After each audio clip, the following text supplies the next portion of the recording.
Yep. Okay, great. All right. So thank you for coming. Kind of the first of a handful of information meetings. I'm Brian McDermott. I'm superintendent of schools. This is Dean Polnaro. He's the chair of the building committee.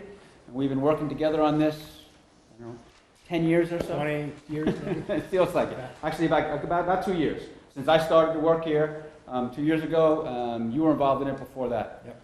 So, but we're at the final few weeks. We finally have the information from the state, Massachusetts School Building Authority, and we've got pretty hard numbers that we're now willing to share and talk about, as well as the building design. So we've got a PowerPoint that we're going to work through. I'd like to make it real informal, so as we go through, we put out information, jump in, ask questions, so we can get some good information out. Okay? There's going to be this meeting, and then 2 more meetings at the last week of April. One on Monday night in Berlin Memorial School, and then another one right after the Regional School Committee meeting on April 28th. Okay, so. Okay. Welcome, everybody. I'd like to start out just by taking you back a little ways and giving people some perspective on where we've been, and then quickly move to where we're at right now. This process actually started in 2006, believe it or not. The MSBA, which is the Massachusetts School Building Authority, started around that time and asked at the time for people to submit what's known as a statement of interest, saying basically we have a school situation that needs improvement and we're looking to be considered for their new reimbursement program. We were one of the first to submit that statement of interest, and we actually jumped the gun a bit. They weren't quite ready to receive the statement of interest. So we sat around for a year, roughly, after we submitted ours, before we actually heard back from the MSBA. So it actually, in July of 2008, the statement of interest was really processed by the MSBA, and it turned out that we ended up being one of less than 100 schools in the state. There's about 1,800 schools in the state. We were less than 100 schools to get chosen to participate in the MSBA's first round of reimbursements. So that was great news for us.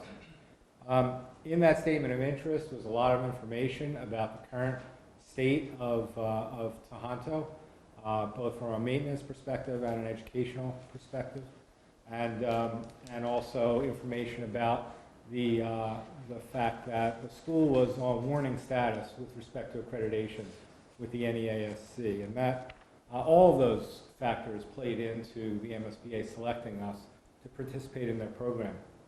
The next step of the program was what's known as the feasibility study schematic design phase.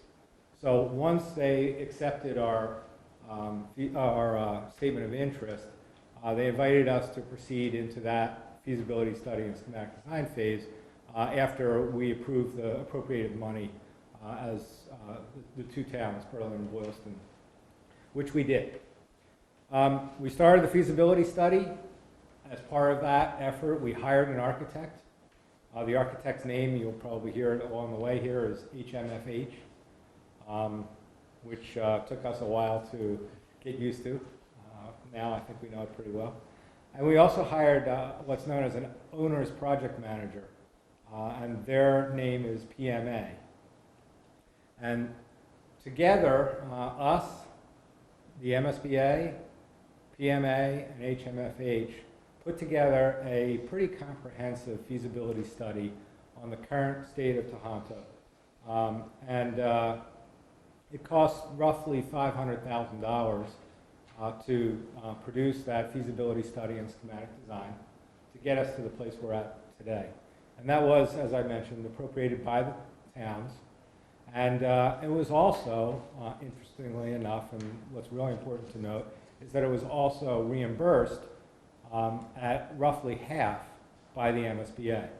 So the town's effective amount that we paid for the feasibility study and schematic design was about $268,000. And we're proud of that number. Today's rate for getting a feasibility study and schematic design done is roughly $650,000. So that's what towns are paying today. So I think we did pretty well in that aspect of the project so far. I did bring along the resulting feasibility study. If people want to peruse it while they're here, it's got all the information, and it's a pretty comprehensive document. And you'll see some of the details that we had to go through in order to be able to present that to the MSBA, to let them know, and for them to let us know what the next stage of the process is.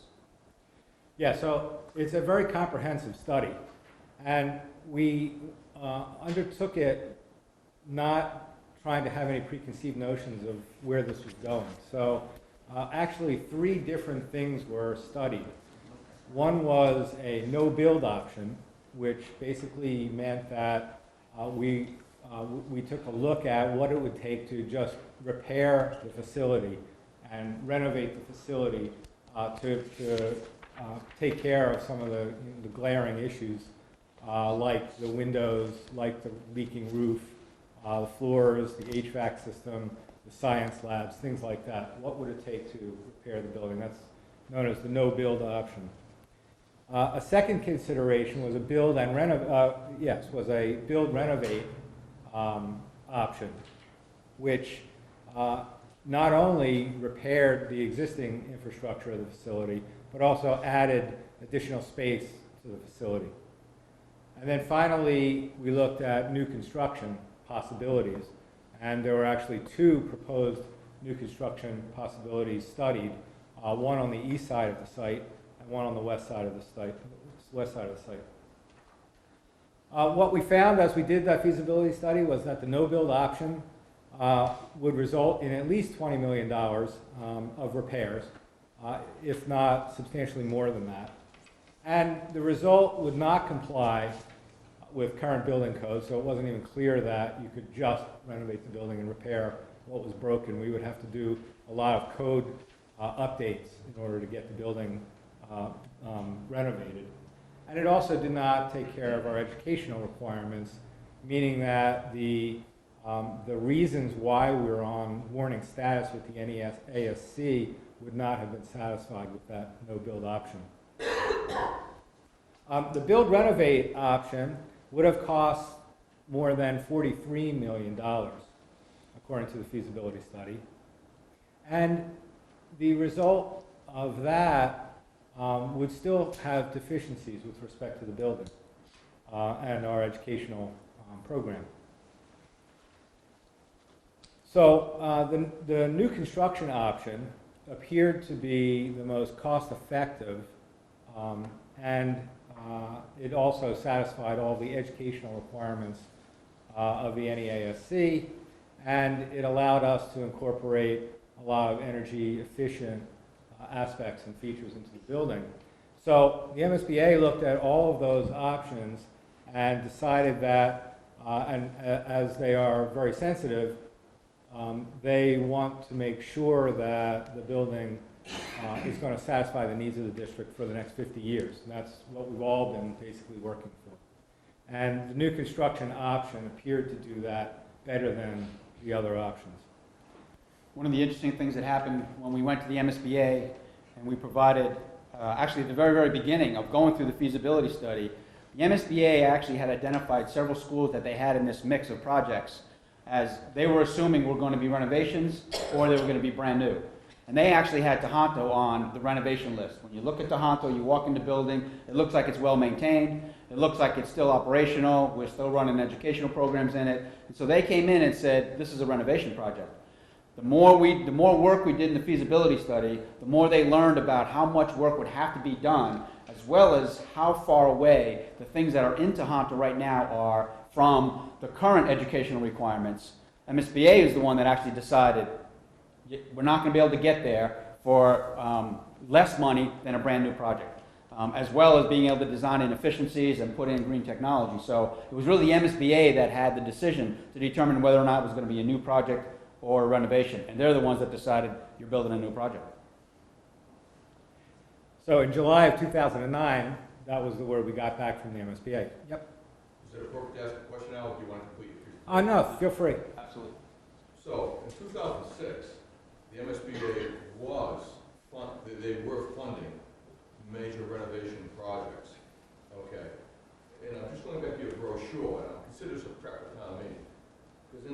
brochure, you said the MSBA made it clear they will not reimburse us for these repairs. So is that because they're not going to fund repairs any longer as they did in 2006, 7, and 8? Or is this just pertinent just to the Tahanto project? This is pertinent to the Tahanto project. So the question, do I need to repeat the question, or do you think he's getting picked up? It actually was pretty weak. So. It was weak, okay. So the question is... The question was weak with these. The question was solid. The question was solid. The question was very solid. The question refers to the MSBA and the process of the MSBA between the when they first started in 2006 and now, and whether or not their reluctance to pay reimbursements for facility repairs is specific to Tahanto, or is it a general policy of the MSBA at this point in time?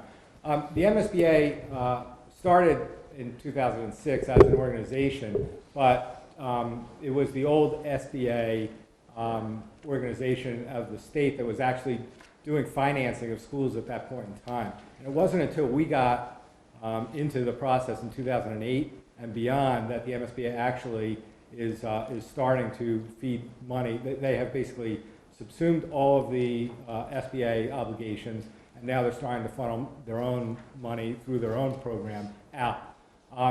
The reluctance to pay for renovations was a Tahanto-specific determination by them. And the reason why they're not going to pay for renovation repair is because of what we're talking about here, the determination that they believe that a new school is what is going to satisfy the districts for the next 50 years and will satisfy our educational needs, and the other options would not. And so they don't want to put their own money into solutions that don't satisfy the problem. Our own money that we let them give back to us. Exactly. Correct. Exactly. Exactly. But no, that is Tahanto specific. That's a really good question. There's another part of that question that may add to the confusion, because one of the things that we get questions about is, so if the vote doesn't go, then what? Then what are you going to do? Why don't you just fix the building? And we could fix the mechanical systems, we could fix the windows, we could put a lot of money into the building. Those costs would not be reimbursed by the MSBA. Right, your brochure is abundantly clear on that. Good, okay, good. But it's not abundantly clear about the MSBA. That's just something you may want to think about. Yeah, good. Yep, I've got that noted down. Thank you. So I guess the bottom line is that, not to beat a dead horse here, but the MSBA did determine in July of 2009 that building new was cost effective and the best approach for us to take. And at that point in time, they invited us to continue on the process of creating a schematic design for the new construction. We have spent the time from July 2009 until March of 2010 working on our schematic design, and the results of our schematic design you can see plastered around this room. It is a fairly detailed architectural design, including elevations, floor plans, etc. The construction diagrams are not, the diagrams are not construction ready, meaning that there's still work that needs to be done to get them in a form where somebody could actually bid the project and construct it. But a lot of the major design decisions have been made. That isn't to say that they're cast in stone. There's a lot of tweaking that will be done. In fact, you see some of the renderings there. They are artist conceptions of what the outside of the building might look like. Those are going to change probably considerably before we get to the final product. And in fact, that middle rendering has changed already. We put that up on the screen. We'll put that up on the screen again. So at the end of March of 2010, this was just a month and a half ago, the MSBA board voted to approve our schematic design. And that was after a lot of detailed discussions with them. And they offered to fund the reimbursement for the project moving forward. So Basically, what's left to do is the detailed design work and then the construction phase of the project. And basically, the MSBA has agreed to fund the reimbursement of the remaining portions of the project.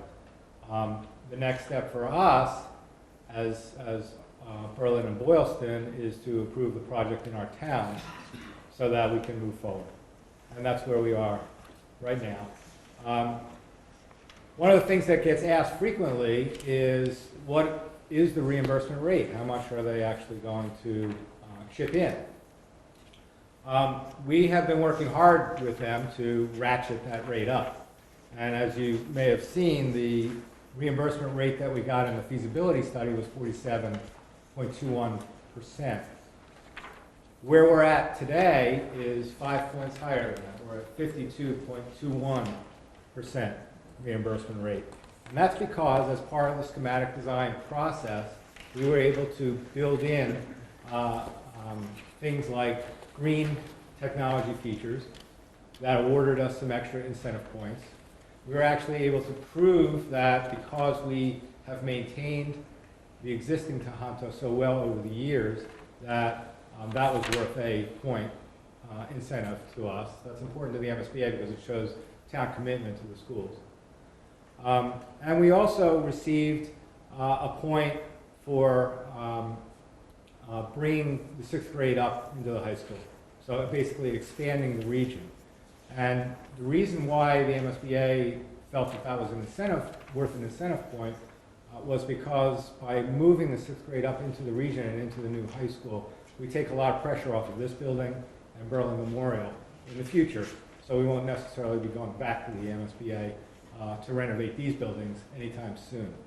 So they thought that that was worth a good point. So we are up to 52.21%. Now that number is slightly misleading when you see, we're going to get into the details of the numbers. The number's a little bit misleading because there are some costs in the project that the MSBA decides unilaterally are not eligible for reimbursement. And so they basically back those numbers out before they give us the reimbursement amount, making the effective reimbursement rate, when you total this all up, about 50%. So basically the state is paying for roughly half of the project. I think you did well, given the socioeconomics of both towns. Yeah. 52%, I think you did very well. Yeah. Well, we worked hard at it. It was a lot. Basic formula, right? It's the socioeconomics of the town. Thanks. Yeah, that's where they come Thanks. up with the base. Yeah. And then depending on what the project looked like, they had the additional ones, but I think it's certainly a lot better. It's not a lot better than the previous one, the previous round of SBA, because those percentages, those reimbursement percentages were actually a little bit more than they are now. Going forward, they're probably going to be a lot less. So I think we started at a decent place. Well, It's your important. your tax gathering we found too, and that's why. Well, it's interesting, with these original projects, the MSBA has the money for these original projects. Yeah. So they've already collected the money for this. Every meeting we go, we ask them. And we're always asked by the people in the community. So given the economy, does the state still have the money for these things? And they've already identified the money for these projects, so we're all set. The projects that are next on the list, they may be a little bit of risk, and some of those reimbursements may change. So, but we're in pretty good shape. I agree.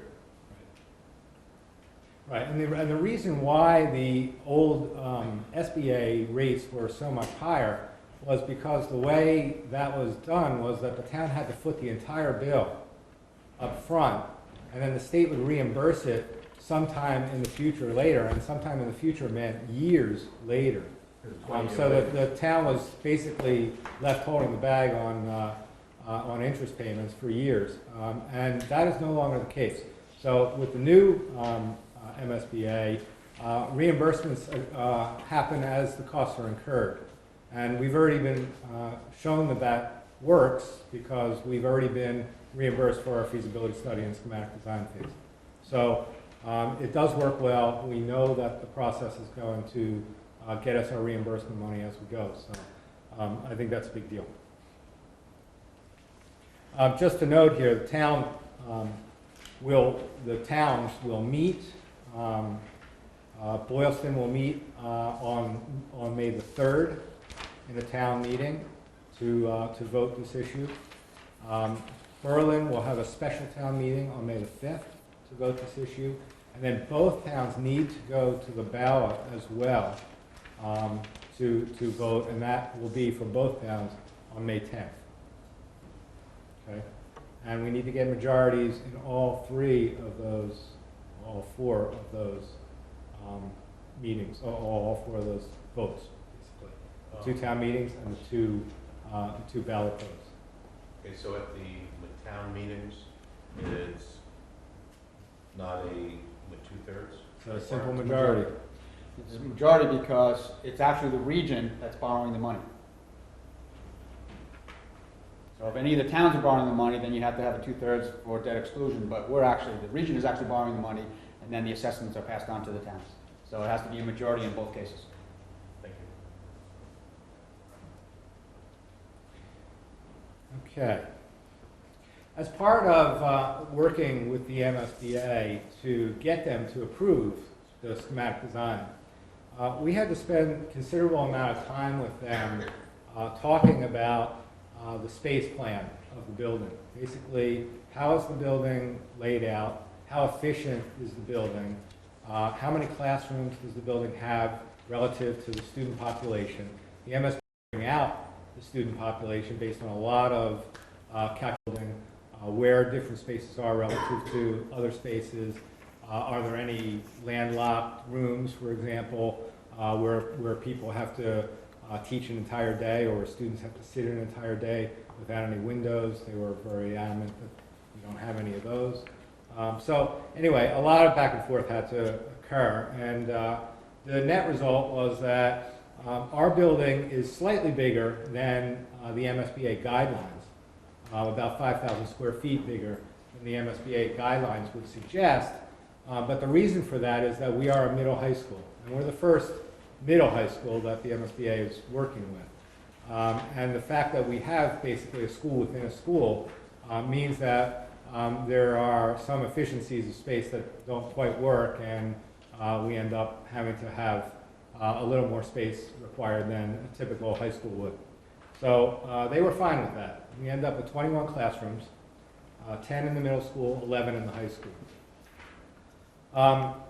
We also have a lot of specialty rooms, special ed rooms, art and music rooms, technology rooms, health and physical education rooms, a media center, which is basically a library in the 21st century, a nice, comfortable auditorium, food areas, medical. All of those areas are within the MSBA guidelines.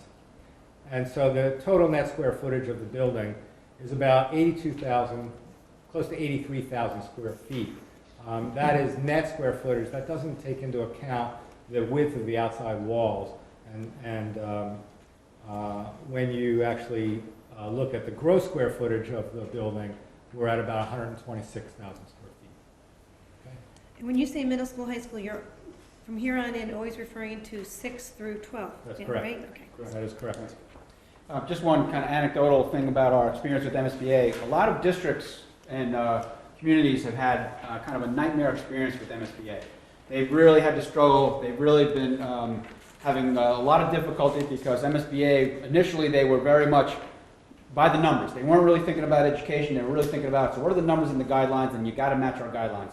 Because we came in with a project that, as Dean said, number one, had a middle school and a high school in the same building, but also was a very small school.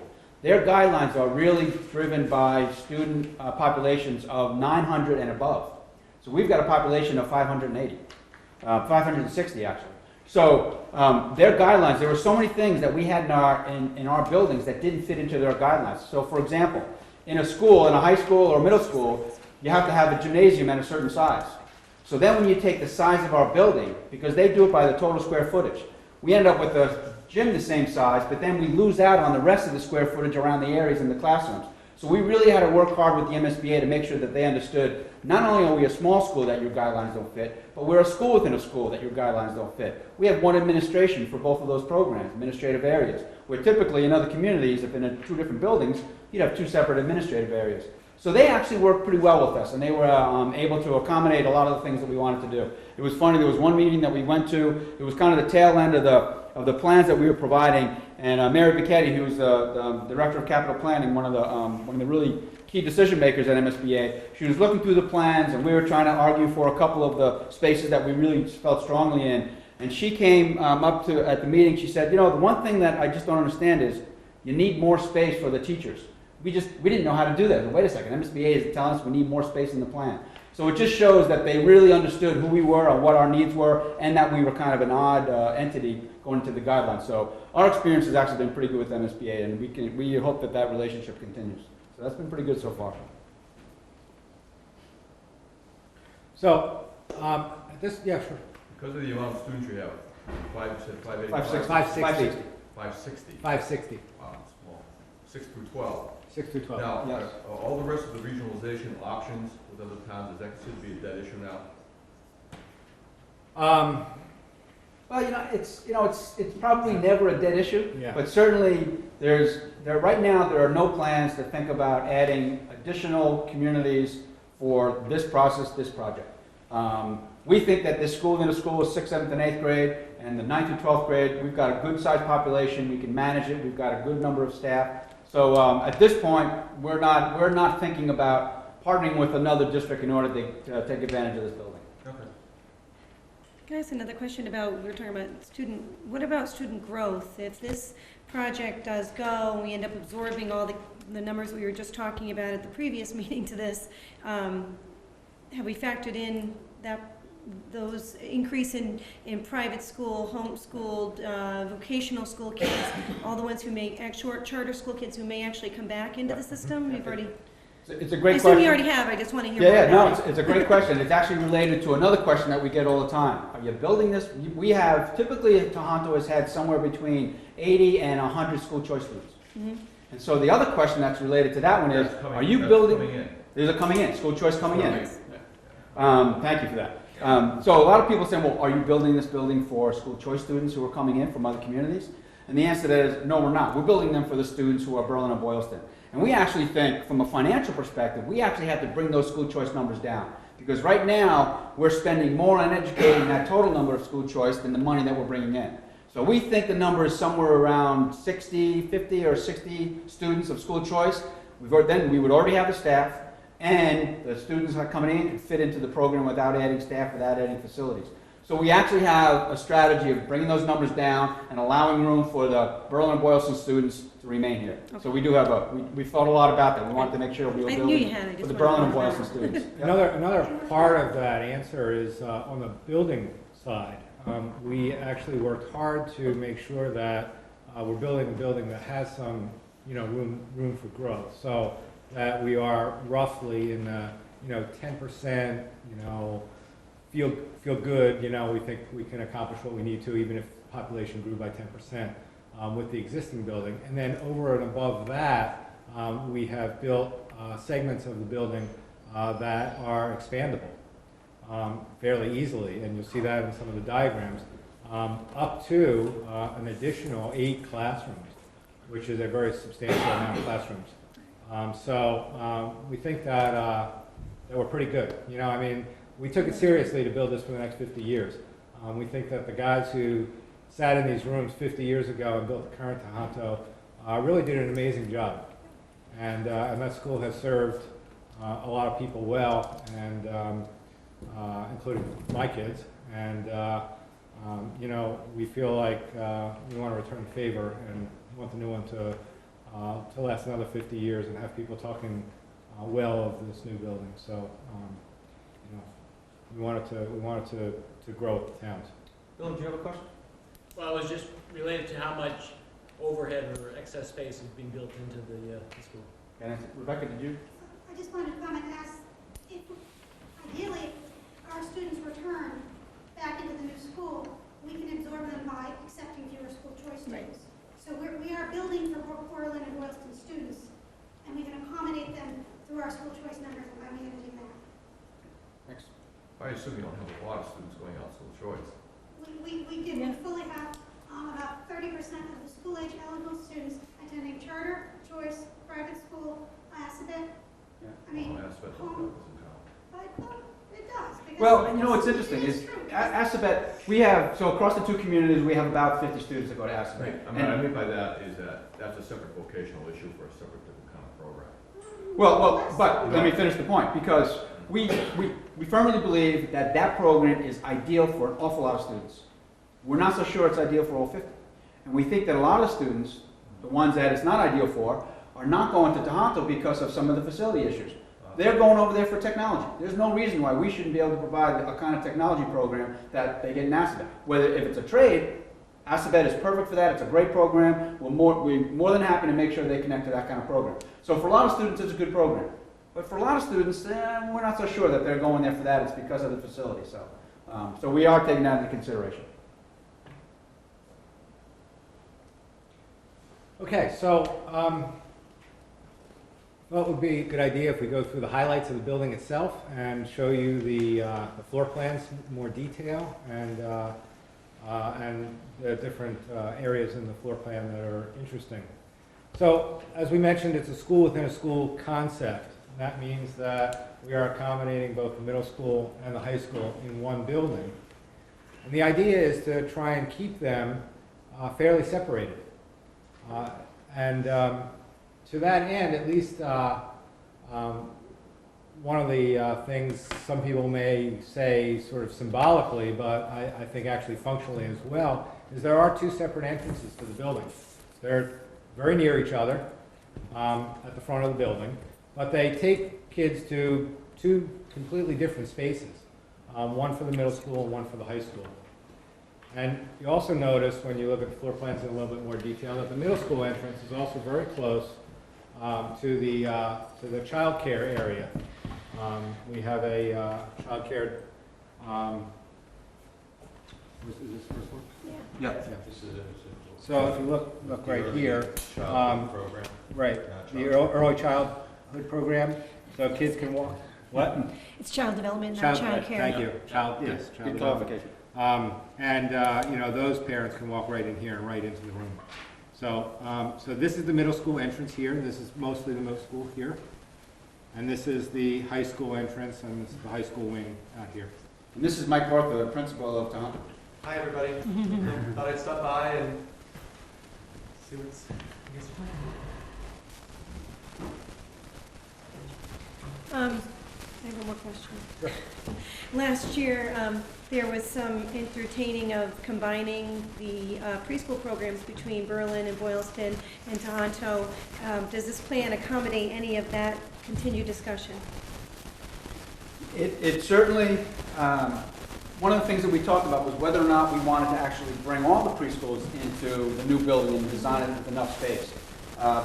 Given the challenge of cost, we decided not to build the extra space, but we do have the early childhood program in here, and it'll also include the preschool as well. So right now, we're planning on maintaining the existing. Depending on space, depending on classroom space, we could certainly bring more in if that makes sense, but we're not doing what But we not an thought. integrated preschool or separate special needs Early early childhood program that would require different rooms, baby therapy, and Yeah, none of that. Actually, not right now, not, none but of the schematic or. none of the schematics include that. However, the schematics don't preclude us from doing that. Okay. So we could do that if we wanted to, but we don't have it in the plans right now. And that's actually, in general, one of the things that we tried to do with the building was to build in flexibility. We wanted to make sure that we got, so one of the things that we got asked at the board was, are you organized by department, or are you organized by clusters, or are you organized by, how are you organized? And what we said to her was, you know, we have an organization right now, but what was important to us was that we designed a building so that we could design it any way we want to. So if we had one principal that wants to design it by department, that would be okay. If we had another principal that wanted to design it differently, then they ought to be able to do that as well. So many times, people build buildings, you know, the open classroom was a concept that a lot of buildings got built, and a lot of schools are closing in those open classrooms. There's this notion now that there's pods for middle schools. A lot of schools are building those. We visited some of those. It's a nice design. I'm not sure that I would want to be locked into that design forever. So we really worked hard to try to make sure the building would be flexible enough so that the building wouldn't drive the organizational structure. We would drive that. The building would accommodate that. Okay, thank you. Yep. You'll notice that in the floor plans that there's a lot of common areas. The gym, the auditorium, the media center, library, a multi-purpose room, TV studio. I could point some of those out. Well, I'll point some of those out as we go here. Those areas are common to both the middle school and the high school, and they'll be, as Brian said, they're designed to be very flexible in terms of our ability to schedule those areas and use them for both middle school and high school. For example, the athletic facilities are not just the gym anymore. The athletic facilities include a strength training room and a fitness room in addition to the gym, allowing Mike and Brian to be able to accommodate and schedule a lot more physical education activities for both middle school and high school simultaneously, but in different areas of the building. Those areas of the building, those common areas of the building, are also all opened to the community. So the way the building is designed, the idea is that those common areas, the cafeteria, the physical education spaces, I should say the athletic facilities, the auditorium, and the multipurpose room, are all designed to be open to the public without necessarily having to open the academic wings of the building. So the community can take advantage of a lot of those spaces without having to worry about having the whole school open. And it's a very centralized, all the common areas are a very centralized corridor. The architects call it the main street of the building. We think it works very well. There's also access from both sides of the building, from both the front and back. So it's very easy to get to the athletic facilities from the athletic fields. It's also easy to access the athletic facilities from the back of the building if there's a community use that would require that. So those community areas, common areas, work really well. There's a lot of technology space built into the building. I think everybody would expect to see that in a 21st century school. We feel like we have adequately addressed the number of technology areas that are built into the school. There is separate chorus and band rooms that are adjacent to the stage area, which makes sort of a performing arts center area in the school, and that's off to the right side of the pictures as you look at them. These two are actually band and chorus. This is the second floor, and you'll notice I think they're like 1.5 stories. So they've designed it so that it can accept appropriate acoustical space. So Right. we're actually thrilled about that. And one very of the things segmented from the academic spaces. Right, separate from that, one of the things we're excited about is right now we actually had to take one of the classrooms to provide the chorus space, which is really a force fit and a struggle. And anybody that's been in Tahanto when there's been a concert in the auditorium can feel that concert all the way down the hall. So to have the working area, the practice area kind of isolated from the main academic areas, we thought was a good part of the design. And I have one more question, I'm sorry, to be such a pain. No, absolutely, that's why we're here. Have you or the project manager consulted the disability expert about all the different accommodations that may be needed by children and public with different disabilities, including Braille, accessibility to stage, all of that stuff? Or is that in the next phase? No, that's all of those requirements, the law requirements, and the architects actually are really good at really understanding what it is that we have to build into this. One of the things that's really, I think, relevant to that is, you'll notice that on the stage, or the auditorium, this actually drops down. This area right here, which is almost the center of the auditorium, is actually the same height as the hallway. And so in order for somebody, for example, somebody in a wheelchair that wanted to get in here, there wouldn't be any stairs that they would have to go through or elevator to get into the auditorium. So they really accommodated that. There's also ramps that go from this point all the way up to the stage as well. Right. So they don't have to go up a lift, or they don't have to go up and down in order to get into the auditorium and to go onto the stage. And what's in the middle, the pit? The pit is actually down here. These are actually chairs. So can someone with a disability get into the pit? If they want to be part of the pit orchestra? I mean, I think I would assume yes, I don't know the answer to that or how that's gonna happen, but I mean, we've been really impressed with just how much the architects know of all of those requirements that we have to build into Right, it. and there's also seating for people in wheelchairs along the front edge of this area, where there'll be some fixed seating and some space for wheelchairs in that area there, so they can sit side by side with. Right. I will ask the But question. stuff like Braille signage that's obviously. Yeah, those are all required. That's all They have required. to do all They're that, yeah. very aware of and careful about the ADA laws, and so that will all be built into the Levers instead of knobs, the size of the doorways, all of those things are all part of the code. Yeah, the bathrooms, I assume. Exactly, Yeah. yeah. All right, thank you. On the same vein, I'm thinking, what about like the hearing, which children have hearing issues, the acoustics in the classrooms and, the materials, the thing, the wall, all that kind of stuff is made of and, all that stuff. Yep, they've That's got, all. they've got the guidelines for levels of decibels that they're allowed to have, not allowed to have in different spaces, so they are taking all that into consideration. How is the seating capacity compared to the current auditorium? It's about the same. So the new auditorium will seat about 400, a little bit more than 400 people, and the current auditorium seats about the same. This one will be a lot more comfortable. This one is oriented somewhat differently. If you'll notice, it's sort of in two tiers here. That there is a front tier to the auditorium and then a back tier. The front tier is more level and more accessible for people with disabilities, but also just people who don't want to climb. And then the upper tier is more stadium seating oriented. It's steeper, and the top of the auditorium actually exits on the second floor. Mm. So it's kind of an interesting design, and I think it will be. I think it'll be very comfortable. I think it'll be very. I think it'll be very good in terms of visibility for people to see the stage, and acoustically they're very, being very conscious of the acoustics in that room. So we really struggled with the number of seats because originally we wanted to make sure that everybody in the school could fit into this auditorium. Well, the MSBA doesn't allow that to happen. So we're actually, to some extent, fortunate that we're a school within a school, that we have a middle school and a high school program.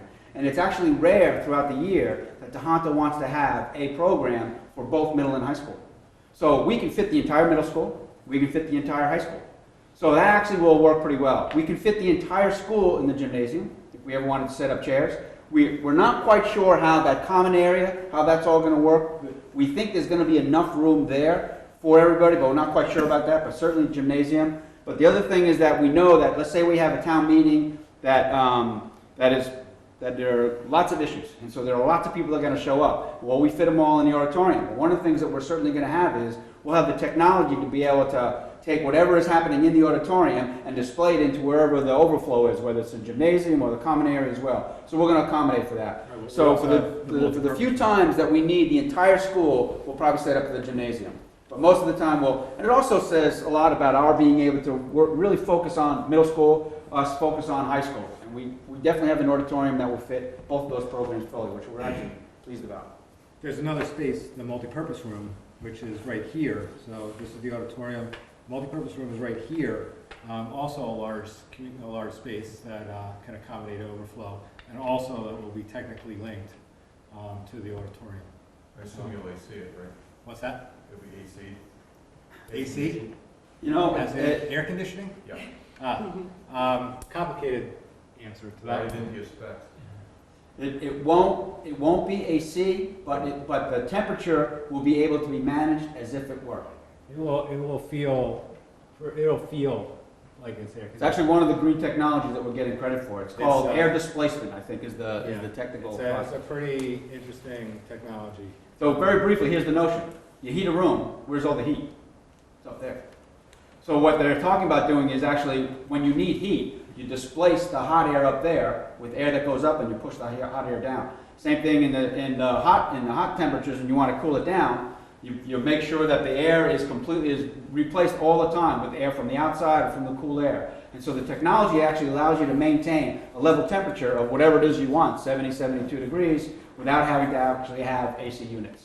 So it's an interesting technology that The there's still a lot about the. dehumidified, so there is some dehumidification going on. Sometimes town meetings get a little warm.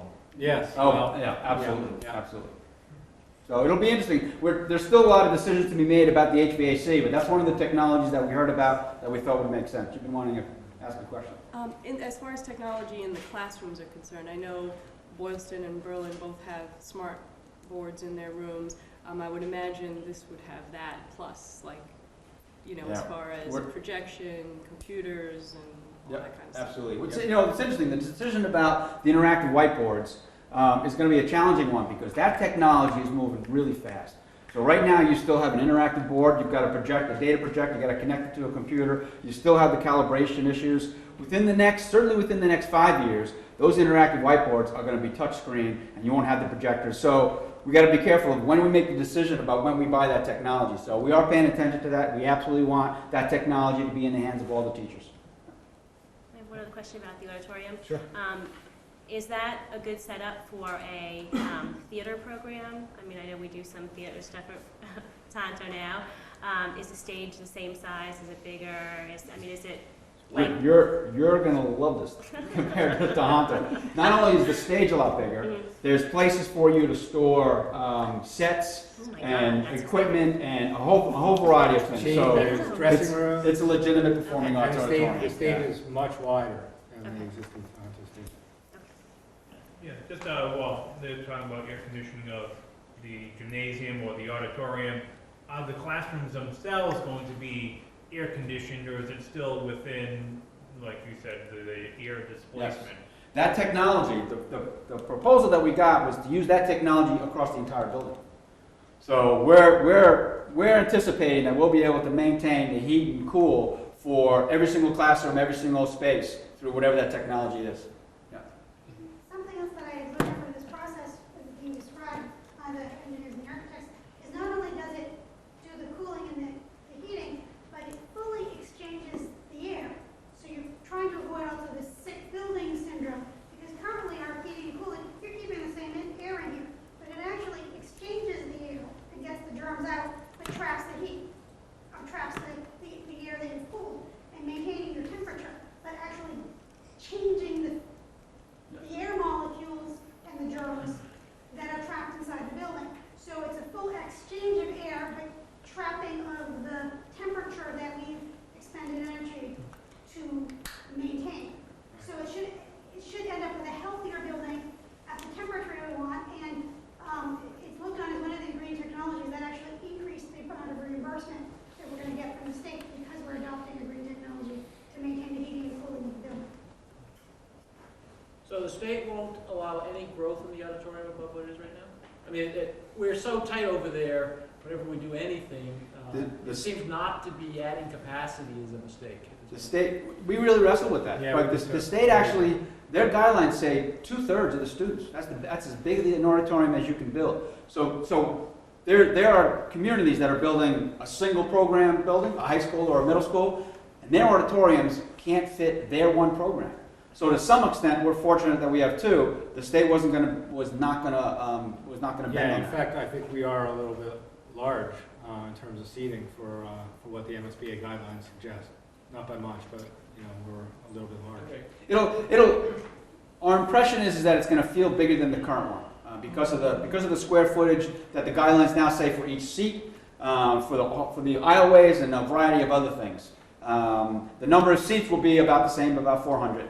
But the other thing that we do have though is multiple places for exhibitions, for demonstrations, for performances, and so we won't be relying on just that auditorium space to be able to do that, which is going to be important because Tahanto, that auditorium, there's competition for that space all the time because there's no other place to do any of that performing arts. So we're hoping to release a lot of that through some of the other design pieces. Yeah, I mean, per seat, I think we're allowed 10 square feet. And I think in the current auditorium, it's far less than that per seat. And so, you're squished into those wooden seats. And I don't think that's the case in the new auditorium. There'll be upholstered seats, and you'll have more personal space in your particular seat. 2 people in each seat then, basically? Yeah, exactly. They stretch out, lounge chair. We know that once we learned that it was gonna be the same number of seats, we knew that that was gonna be something that we were gonna have to explain. And we really spent a lot of time better understanding, so how can we explain this to everybody else, that we're getting an auditorium with the same number of seats? But knowing that we've got those 2 separate programs and the design that's gonna go in there, I think we're actually gonna be in pretty good shape. How much square footage total? 125 and some change. 126. And some change. Go back to the error thing again. Yep. Having had a student who's already out of the school who had a urticaria, he had to go into the main office that had air conditioning because he was not able to be in a classroom when it got above 80, 75, 80. Where are you going to get this cool air from on an 80-degree day when it's 80 degrees outside? How are you going to bring cool air in? And I don't understand that. And you've got classrooms that face the south sun. I mean, I don't get that. Well, I mean, I don't want to, pretend that I'm an expert in the system. We're just learning about it now. But as I understand it, first of all, there is some dehumidification that goes on in the system, which actually has a cooling effect on the air. There's also a lot of things like the orientation of the building, sunscreens on the windows themselves, things that basically keep the heat out of the building. And also, as Rebecca was saying, that existing systems in a lot of these buildings are recirculating systems, meaning that the air that about 70 or 80% of the air is constantly recirculating, and only 20% or so is vented out at any given time. With these new systems, basically 100% of the air is being vented out and exchanged very frequently in each room, making the air constantly fresh and constantly dehumidified. So a lot of the things that you would think happen when you recirculate air and everybody's sneezing and coughing don't happen in these new systems. And what happens is that as the air is vented out, as Rebecca mentioned, the air that's being vented to the outside of the building passes through a sort of a screen where it doesn't touch the air coming in, but is very, very close proximity to the air coming in, and it actually exchanges whatever heat or coolness it has in it to the air that's coming in. And it's a very efficient design. So in other words, I think about 85% of the heat or the cooling that is in the air that's being vented to the outside gets exchanged to the air coming into the building. That's exactly what I don't understand is how are you going to make it cooler? If it's too hot in the building already and it's 80 degrees outside. Yeah. If it's all too hot, then I think it's the dehumidification that actually has a cooling effect. I don't think it's to the extent of a full air conditioning, but I think what they're telling us is that you can, on a hot day, maintain the building, in the low 70s and keep it comfortable. You guys had a chance to talk to a school that's already implemented this? Or any other building or facility of the comparable size of what we're talking about We here? did. There are systems in place that we've looked at in some detail. For example, Blackstone Valley Technical High School has a system that's very similar to what they're talking about. It's a little bit older design. It's about, I think, 6 years old or so. But they love it. They think it's phenomenal. It's one of the things that when you go on a tour of Blackstone, they like to show off. They take you upstairs to the big cooling towers and the big heat exchangers. They'll talk about it, as long as you want to. This is, keep in mind this is the schematic design phase still, and we don't have all the answers to these kinds of questions. These are some of the questions that we will get into great detail in the next detailed design phase of the project. Do you take a look at the Blackstone Valley website for their technical school? They talk a lot about their green technology and how they built that school. They're very proud of it. There's a lot of great stuff that we're trying to do. there's a lot of reasons why a building goes up to 85 degrees, especially a 50-year-old building. And just because it's hot outside doesn't necessarily mean that the building has to get up to 85 degrees anymore. And that's the bottom line of the whole thing. Just one thing on that here. Green technologies is good, but not all of them work as planned. Is there enough capacity in case, say, this system breaks down, or that we have enough, electricity coming into the building, or enough structural support to put on rooftop air conditioners or air conditioning systems later? I mean, Holy Name had in high school in Worcester had a windmill. It broke down for several months. They needed a full backup in order to do that. So I think that's a great question.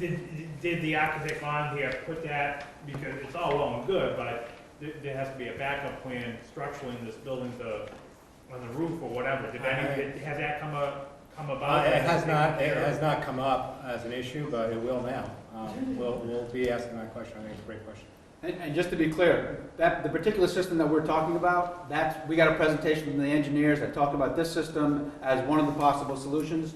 There could be a variety of different solutions that are going to come before the building committee to determine what the HVAC systems are going to be. So that's not locked in stone. That decision really hasn't been made. We really haven't spent that much time with the engineers to talk about the HVAC and mechanical systems. So a lot of those decisions still have to be made. Yeah. Also, I want to be clear that we're not trying to be bleeding edge here. We're not trying to find the latest and greatest, newest, hottest, or coolest technologies that we can factor into this building.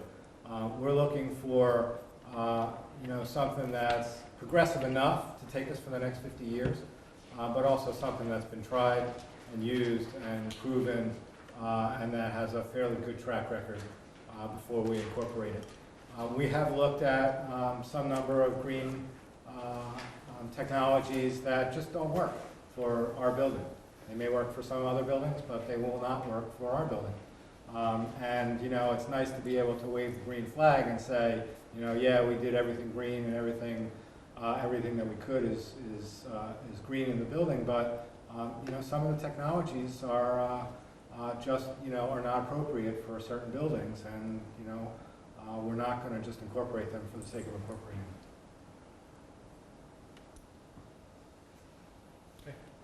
Okay. You want to talk about teacher workrooms?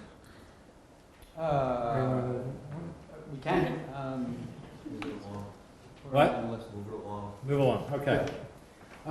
This is the picture of the site. The site is a very challenging site.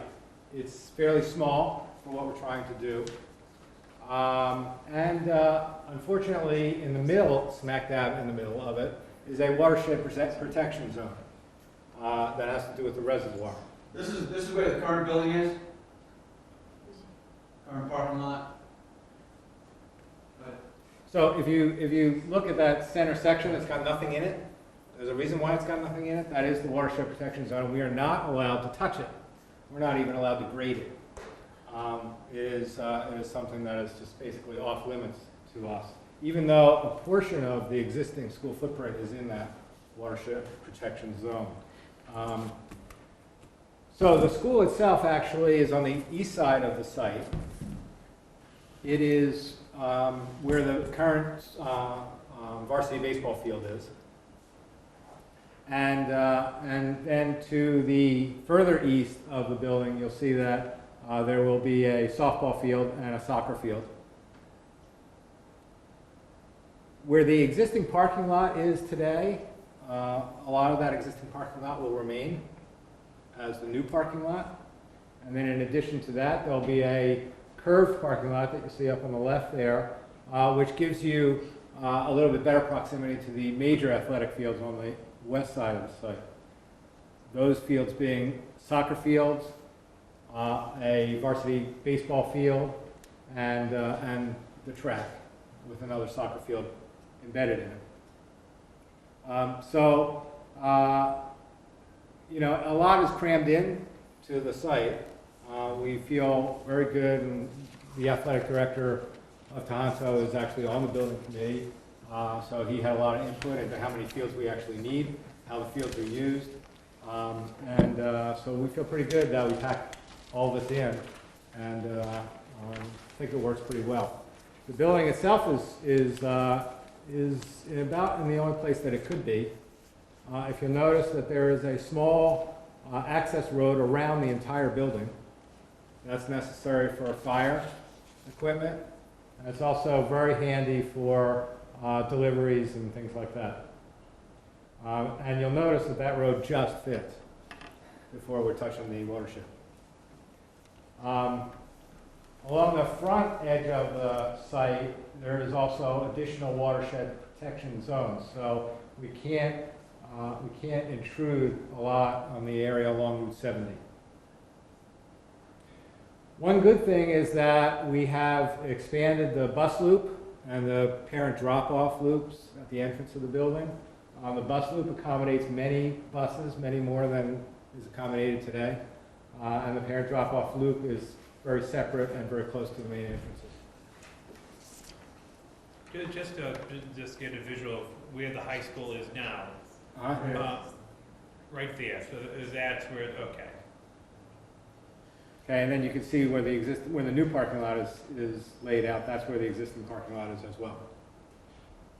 Okay, so. This is essentially the hill where the fence is, baseball field, Yeah. soccer field. Okay.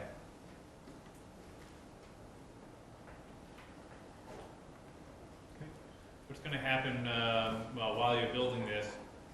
What fields are going to be used for sports? For the baseball and that particular soccer, they're going to have to schedule games away for that period of time. What's one of the nice things about where the building is that we'll be able to isolate that as a construction zone, take care of that, continue to have students in school, and then once the building is done, move the students over, and then demolish the existing one.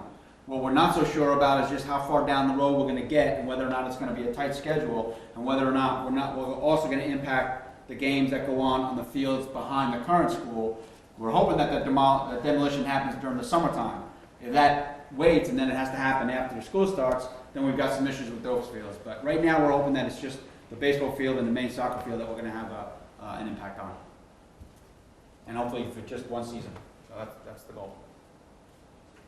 Okay, I think we've let's get to the money. beat the floor plans to That's what I was death. gonna say. So yeah, let's talk about the budget expectations. So the project itself is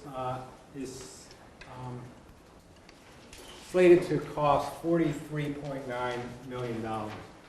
That is a high watermark based on a lot of detailed estimates of the current schematic design. So that is not a number that is just pulled from thin air or is based on some rough, well, it's 126,000 square feet times some, number $280 a square foot or whatever, and we'll come up with a number.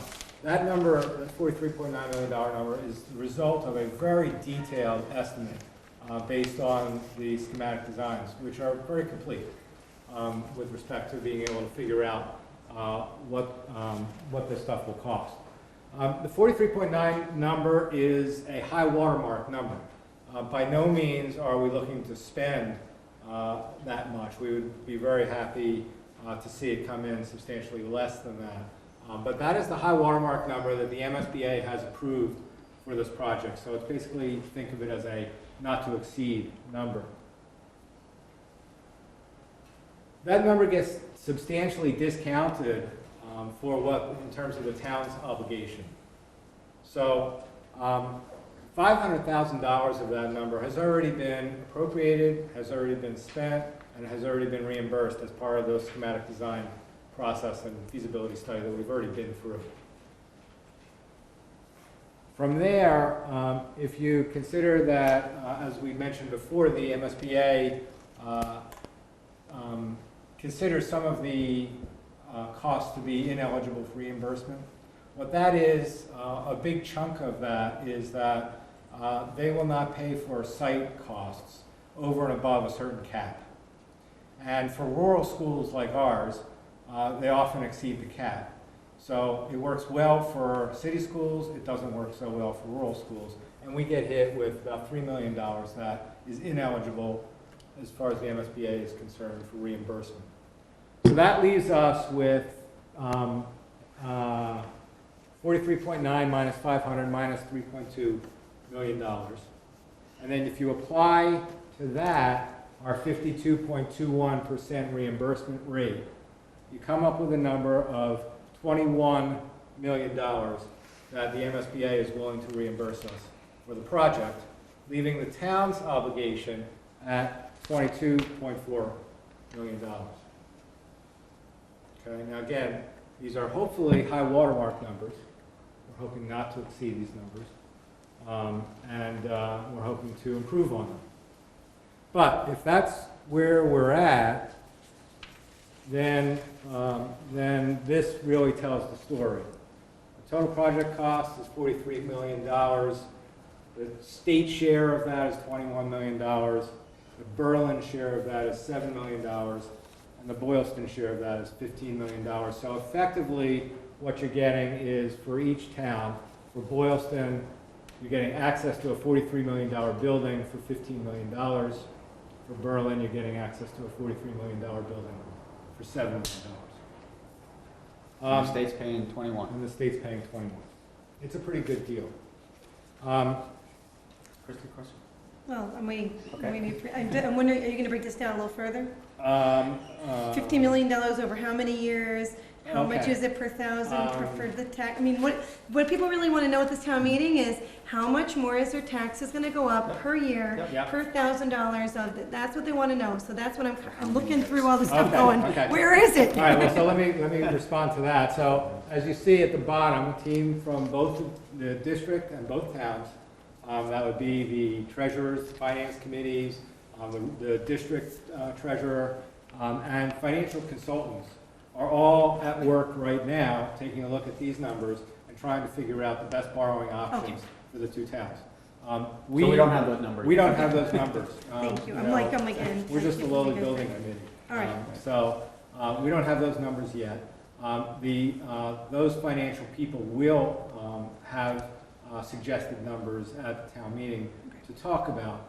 We have seen scenarios, and there's lots of borrowing possibilities, lots of different ways to do this. And both towns have their own respective needs, and so the financial experts who are working on this are trying to take into account the financial needs of Berlin, financial needs of Boylston, and they're slightly different, and trying to meld all that together into something that is palatable for both towns. And so you know, all we can say right now is so we absolutely get that we're trying to get this as low of a tax impact as possible. We're looking at 25 years, we're looking at 20 years, we're looking at a variety of whether it's level debt or equal principal. We actually have our financial analyst that's looking to see whether or not there's a hybrid version of that, to see whether or not we can keep the tax impact down, but as Dean said, try to satisfy the needs of both communities. So we've got this group of people working hard. Well, I actually hope we have some sense of that at the information meetings at the last week of April. Okay. So people have that before going into the town meeting, rather than having a surprise for that. But that's really going to be up to a lot of people trying to do some work. What's that? Yeah, exactly. Yeah. In all honesty, I mean, before you go build a building or buy a house, you have to have a good idea financially what it would cost. I mean, no matter what the mortgage is, whether it's front-loaded or back-loaded, you know, you still have to do a fixed amount, and someone should have had these numbers years ago of what roughly would have taken. Well, if it's gonna be 40 million, you know, you do 5%. Actually, the numbers 4 months ago would be different than they are now. Yeah, it's about 5 or 6% has been the going rate for a couple of years. It's pretty complicated. You know, not to So belittle what you're saying. I understand the frustration. We're frustrated too. We'd love to have those numbers, but there's about 1 million different scenarios that have very large impacts on how this plays out over 20 years. So big differences. I'm actually, I don't know that Dean is comfortable with this, but I'm comfortable at least throwing out some ranges of what we've looked at, because you folks are clearly wanting to know what these numbers are. We are working hard to make sure that it's less than $2 per thousand. We're hoping that it's somewhere between $2 and $1.50, That's for somewhere in there. We've gotten some scenarios that have provided some solutions that fit that model. One of the options is whether we pay more at the front end and have it, whittle its way down to the tail end. Some folks would like to have it flat so they know exactly what it is. Even though it's a little bit more over average, it stays the same overall. So we're working hard to bring that number down as best we can. As Dean said, Berlin has got a different set of priorities than Boylston does, but we're trying to kind of meld the two, and we're absolutely trying to bring that tax number down. But that's the range that we're working at least at this point. Yeah, so that number that Brian just said was the Boylston tax rate. We're trying to put that Berlin side? up to $2, and the Berlin side is, in that same scenario, would be about $1, a little bit more than $1, I think. Right, 'cause you're borrowing less. Per thousand. It's So that's two one thirds to a third. option, that's one scenario. And I think in the informational handout that we just handed out, I think you'll see that there's a scenario in there, an option that's listed in there, that is sort of representative of some of the scenarios that we're looking at. And I think that reflects $1.82 per thousand in Boylston, and something like $1 or something in Berlin. So it's not like we don't have any numbers. It's right now we don't have, we have too many numbers. We don't know exactly, without the financial people really digging in and trying to come up with the best borrowing scenario. We don't know which one they're going to pick. So it's hard for us to pin a number on that right now, and we're not the financial guys. I have to say, in defense of not knowing, we didn't really get the final approval of both the reimbursement rate and the MSBA approval for March 31st. So we're dealing with April 15th. You only had an idea what the range was going to cost, but we didn't get their final 52% until 10 days ago, 15 days ago. They even waited a couple of days after the approval meeting to confirm that 52%. So that's $400,000 worth of payment the state's giving us that we weren't sure about until a week ago. So we're trying to whittle this number down as much as we can. And every penny on the tax rate to me is important. I want to get the lowest rate for our taxpayers as possible. But some of this, we're cranking these numbers as best as we can, and some of that we didn't get until just a couple of days, 10 days ago. We didn't know that 52 was for sure. But they guaranteed it. They've sent it in a letter. They've confirmed it. We've signed it. We voted it. We sent it to our lawyers. We've guaranteed that. But we didn't know that for sure until almost a week after the March 31st meeting. So we now can go for sure with that number. This is how much we have to borrow. But we're turning this around pretty quick. And it's a complicated thing when you're trying to borrow money. Yeah. So you're going to send out you have an informational package. Are you sending that out to all residents in town, or what's your plans there for? Well, we definitely want to send out information. There is another group that's sending out information that's trying to convince you which way to vote. We can't do that. All we can do is send out the information. Now that we've got all the numbers, we're putting together flyers that have this single thing. Whether or not we actually send that out, or make sure we send out electronic versions of that. All of this stuff, you got a website. All of this stuff is on. Most of it's on the website already. It'll be on the website. And we're going to try to put things on cable. We're going to try to make sure that people have access. We're developing some of these posters that we're going to put all around town, so that they have a link to a place, in some of the more common areas that people visit, as well as in all the schools, the post office. We're going to try to do all of that. So over the next couple of weeks, we're going to try to get all this information out and let people know where they can get more information if they want. So we are going to try to push that out.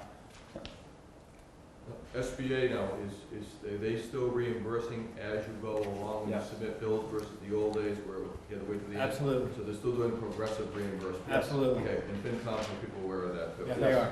Okay, We've already gotten reimbursement for the front-end design work. right. So yes, they actually Yes, that still is doing that. a really important thing that they're doing. And, But you don't get it up front. we don't get it up front, we get it as we spend it, with every 30 days. Which is So- the different way they used it before, which you got it all in one package, now they reimburse as you submit. Right. Yeah. Which is So fine. one package after the fact, or? No. Every bill. No, It used to be. he's saying the old way was you Yes. got Yes. it, you built it, then you got reimbursed. Yeah, years later. Well, You had to factor Yeah, that in. but Years you're later. not getting it up front, so No. right. the total, depending on how the budget situation might be, so you're putting a time frame here of 1 to 2 years. But how guaranteed is this payback? I mean, at any time, the legislature can No, say, it's- it's. No, we're under contract with the state, It's guaranteed. basically. Yeah. We sign a contract with the state, they agree to reimburse us according to a schedule and they can't renege on it, and they have the funding. You know, the funding is allocated, Right. so it's not like, State statute. you know, so, Well, you know, I mean, the new process, we've already been through the feasibility side of that process. It's worked real well. Every invoice we submit, we've gotten a check, you know, within the next couple of weeks. So we're pretty confident that they're going to maintain that, and we're going to be able to, you know, continue with that process. So we're actually not concerned about that. The funding for the school building authority is coming from a penny on the sales tax. The school building authority actually has the money in the collected before they approved the first round of projects, of which we are one of them. But they actually figured out how much money they had, and then determined how many projects they could fund. And then determined how much money they had with those projects they could fund before they figured out what percentage they could reimburse at. So they have the money in the bank, so to speak. So this is one of the reasons why I think it's really critical that this project pass now. If we go back, if we don't pass it now, and we try to go back 2 or 3 years later, there is no guarantee that they're going to have this kind of money because they're spending money they've already collected. Sales tax revenues are down dramatically. There's no way we will get 52% reimbursement if we come back 2, 3, 5 years later. There's simply not going to be that pool of money to reimburse for a school project. So let's finish up. Let's go through the schedule, and then if people want to stick around and ask questions, that'd be great. the schedule is pretty straightforward. We go to the town in early May. As we said, May 3rd for Boylston Town Meeting, May 5th for a Berlin Special Town Meeting, May 10th for the ballot votes for both towns. Once we are successful and the towns have approved the project, we move forward into the detailed design phase, which takes us through the summer and into the fall. We are hoping to begin some construction possibly in the fall of this year, but more likely in the early spring of next year or late winter of next year. So February, March, April kind of time frame next year, a substantial portion of the construction will start. It's possible we could get in the ground in some fashion in the fall, but doubtful we'll get very far. School is ready for use fall 2012 either way. That's the plan.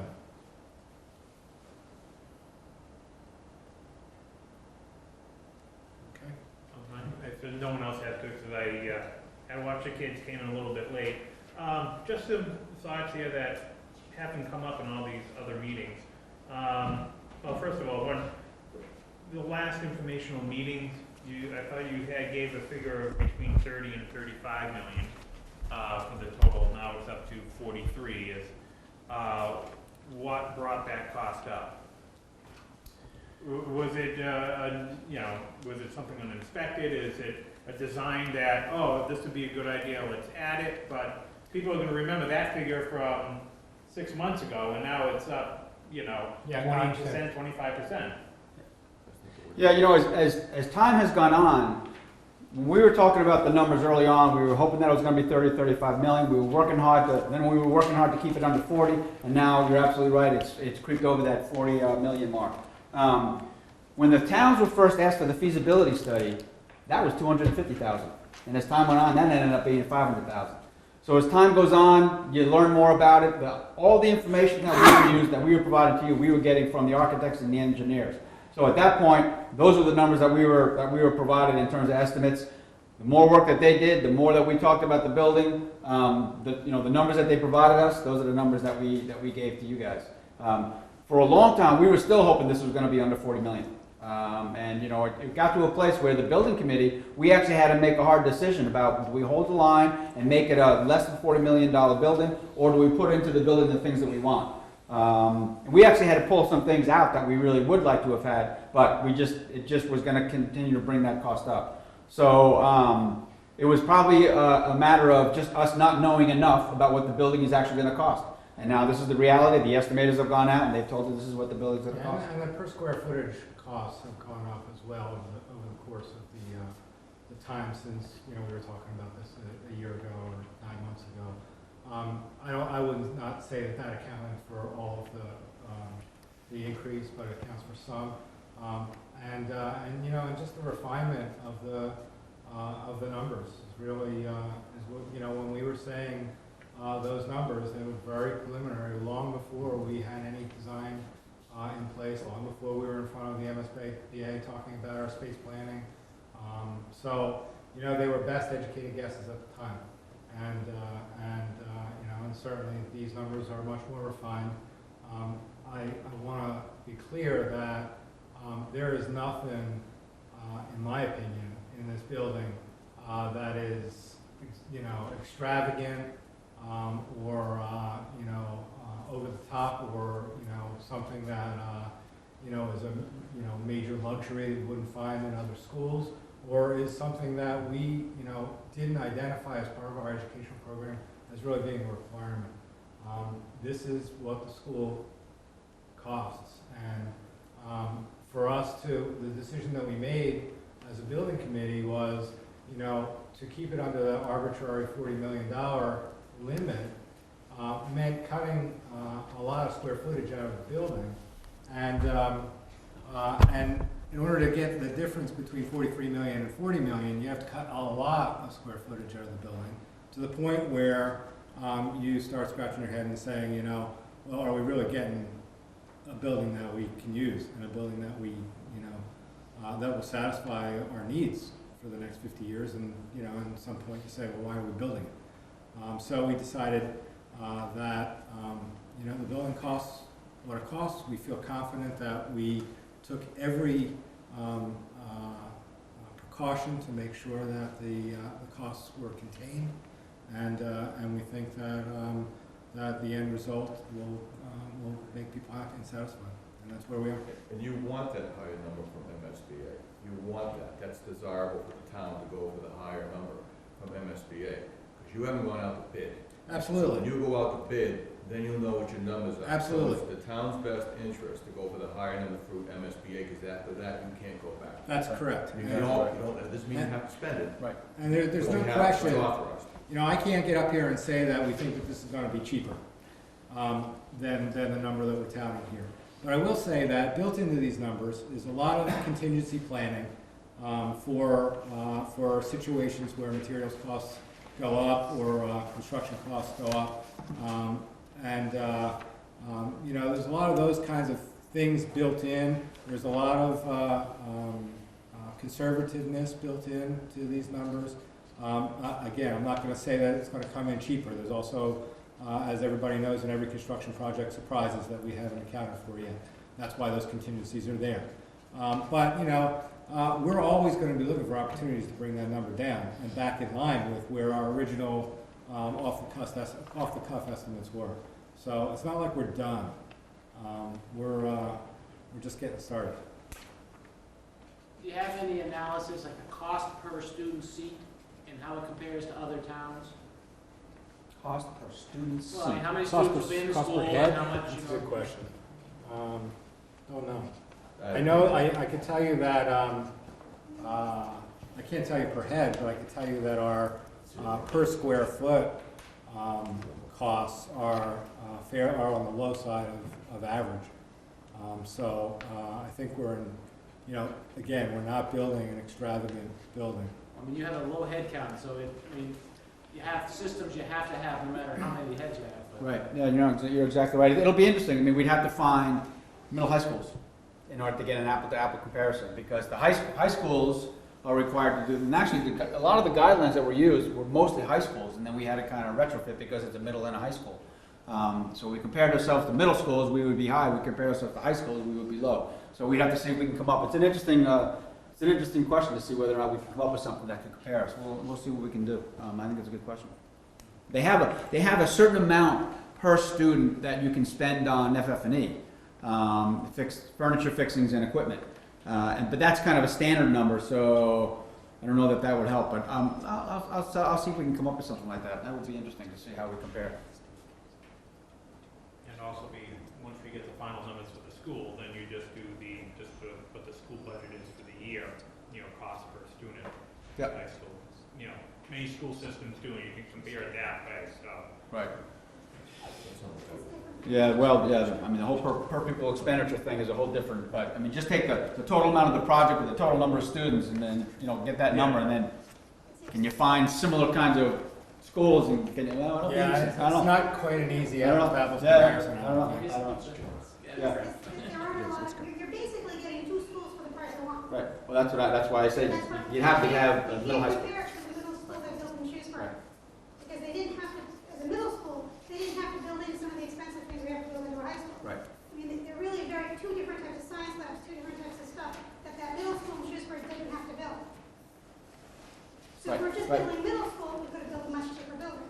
If we're just building high school, we probably could have built a very different building and had that kind of comparison work out. So the only way that comparison really works is we gotta find somewhere else in the Commonwealth that's building the combined school. And MSBA clearly didn't have a comparison because we were kind of paving the ground.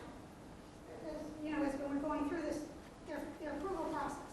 So I think it would really be hard to find that number that would be applicable to our particular design. So the way to look at it is we're basically getting 2 schools for the price of 1. You can't calculate that number per pupil anyhow. Yeah, it's Right. difficult. It doesn't work. The other thing I will say about, you know, it's not just me saying that, you know, that there's nothing extravagant in the building and that we're not over the top. And this design and the features of the building have been scrutinized by a lot of people and a lot of objective people that are outside of these towns. And the state in particular has very strict guidelines about how much space is used for how many kids, and how much space is used for different areas of the building. And you know, we had to go through a fairly rigorous process with them to get the building to be what it is. So they're complicit in coming up with the building as it is, and it is what it is, and it costs what it costs. And you know, you know, so it's not just, you know, us anymore who gets to design whatever we want and then bring it to the state and say they, you know, rubber stamp it and everybody's happy. That doesn't happen anymore. I'm surprised you say construction costs are up now, because there's so much competition for the work that's out there. But it's not In the bidding process, I mean, I would actually expect you to reject the first round of bids and to send it back out for bid. Is that Yeah, something no, that it's we- certainly a competitive bidding environment. It's a buyer's market for construction right now. But some prices have gone up during the course of the time when we were talking about a $35 million project till now. And whether that's actually real or was just a mistake in terms of per square footage pricing that we were quoted at the time, I'm not sure if, you know, I mean, we got numbers at the time that said a good per square footage number is this. That per square footage number has gone up. Whether it was just wrong back then and now it's more accurate because more projects are starting to get bid and built, I don't really have a good feel for that. But I will say that it is certainly still a competitive bidding environment, and it's a buyer's market for construction right now. And one comment I'd just like to make, I mean, I think on its face value, when you look at the difference between a $35 million and a $43 million estimated expenditure, it seems like a large amount, but when you back out the state contribution to that and what cost is truly passed on to the tax base, it comes out, if my math is correct, about 1.4 for Berlin and about 2.8 for Boylston. So really, in the end, what that comes out to be to the individual taxpayer is trivial in regard to the larger expense. So when you break it down in that regard and you realize that the state is contributing more than half of that, I think it's a pretty close estimate, actually. Good, Thank yeah. you. And I mean, I think it's a great note to kind of end on. Let's go back to the numbers. I mean, we're getting a $43 million building, and it's going to cost Boylston 15, it's going to cost Berlin 7, and the state is picking up 21 of it. So that's a pretty good deal. Well, there's interest charges on top of that. So What's that? There's interest charges on that. Absolutely. They're always There is really with all good these numbers, projects, always but, good. you know. You know, the other side of the coin is that, you know, there aren't a lot of options if we don't do this. The alternatives in terms of fixing the existing school, as we found during the feasibility study, will cost the towns at least this much anyway, and won't give us what we want. So, that's where we're at. Back to the feasibility study, because this will come up and people need to know this. Like the MSBA, they're a state board. It's hard to believe a lot of times that after the big dig in 30 years of federal deficits, that like the government is actually really looking out for your money. Did they do an independent study of that, or did they just accept what the architect that we hired said? Well, they have their own boards. Actually, one of the things that they did, which was different than the previous SBA, is to create this thing called an OPM, Owner's Project Manager. And the OPM actually, to some extent, is dotted line responsibility to us, the people who hired them, and the MSBA. So the MSBA has the pair of eyes and ears on the project, not only through this design feasibility stage, but all the way through. So they looked at every single project really closely all the way through, not only through the OPM process, but we had to go in and provide them with information about the architects, about the OPM, our own decisions. So they've been looking really close at this whole thing all the way around. Their entire team. It actually is very impressive when we go to those board meetings, just how much that team knows about our project. Yeah. The particulars of the communities, the particulars of the project, the particulars of the building. So it's pretty impressive. They're watching all these projects really closely. They do not want another out of control school construction project to even exist. So they're working really hard. Catherine Craven, the executive director, does a phenomenal job. Mary Bicchetti, another one. So they're watching this stuff really closely. Yeah, I mean, there are 30 board members in the MSBA, and they're all experts in this field, and so they, and they're current, made up of architects, construction people, people that just have been around public projects and school projects in particular for a long time. So they're watching it very closely. The OPM that we've hired, PMA, I think is a very professional organization. They're involved in many school construction projects around the state. Currently, they're on top of it. They're not the friends of the architect. They are a watchdog for the architect. So it's a separate firm. They're a separate firm. Yes. They're a separate firm. So we And hired they one report firm. to us, and they report to the MSBA both in dotted line fashion. So We hired the OPM first, and then the architect was actually hired through a process that MSBA facilitated. So we hired the OPM, the MSBA facilitated the hiring of the architect, two completely different firms. So there's a lot of checks and balances here that, nobody gets free rein to just, to make a unilateral statement and have it be believed. But in all these projects, do you know, for the MSBA, what's their track record of approving building as compared new construction and compared to approving renovations of old buildings?